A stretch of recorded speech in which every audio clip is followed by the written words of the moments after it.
all you Frinq students out there. I've made a little video to help you change something in the ePortfolio template that we provided you with this fall. There is a error that we want to correct. So what we're going to do is we're going to go into our assets here and we're going to find our ePortfolio shell, and in your case it's probably going to be right at the top of your list of assets. I have a lot of assets because I have many years now of this going on. So I'm going to go ahead and here's just a shell, like a template, like what you received. Now this is the goal in question here, diversity of human experience. This goal no longer exists in this form. So what we're going to do is we're going to open a new tab, and we're going to go to www.pdx.edu/UNST, and here we are. This is our home page for our program, and you're going to click on the first tab in the navigation bar, Our Program, and then you're going to click on Our Goals here. And this lists the 4 goals of university studies. And here is the new goal. Slightly different. So you can highlight, control copy, and we'll go back to the template that we were given. Oops. And get rid of this other one. And control paste. And there we have our new goal title. Now, unfortunately, the goal language is also incorrect, so we're going to delete that and go back over to the University Studies page and grab the correct language. Control copy, right? Control paste. There you have it.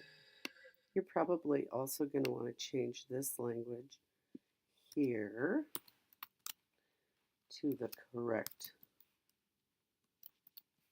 Oops. I want to do it in caps like it is.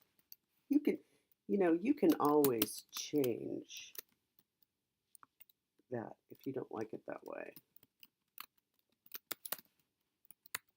Okay, so there we go. And now you're free to apply our new goal, which is much more succinct and to the point, to your studies in Frinq, whatever your theme may be.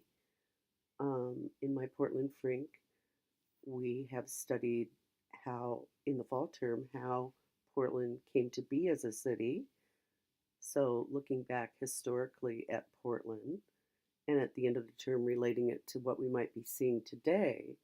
So for example, one of the things we talked about is that there's very little visual culture of Native Americans in the city of Portland, unlike other cities like Seattle or Vancouver, BC, where there are many artifacts and visible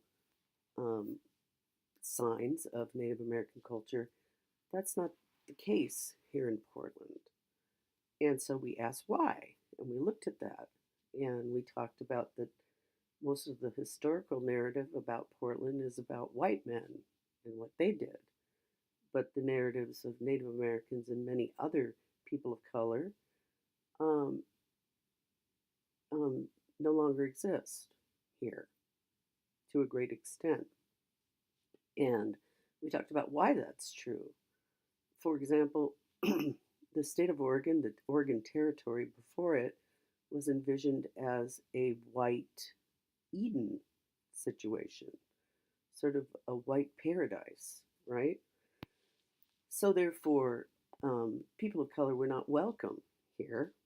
And in fact, they even enacted laws that barred, for example, African Americans from moving here.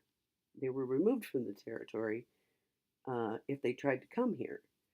And although during the Civil War, Oregon was on the side of the Union, meaning they didn't believe that people should be able to hold slaves, that didn't mean that they weren't racist, in as many people were in those times. I mean, that wasn't that unusual, right?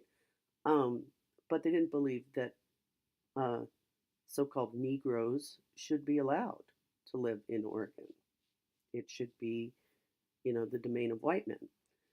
And that goes for all other people of color as well, by the way. So the Chinese, they eventually, had the Chinese Exclusion Act, so on and so forth. The Japanese, you name it. And that has bearing on the way the city looks today. Portland is the whitest big city in America. So, for example, my students can write about that stuff. You can write about whatever theme you're studying. You can think about social justice and equity and diversity in terms of sustainability or the work of art, and think about how does it apply to what we're studying in our course. And I hope that you will have some joy in doing so. Have some fun exploring this topic and these ideas in your own theme. I hope this is helpful for you.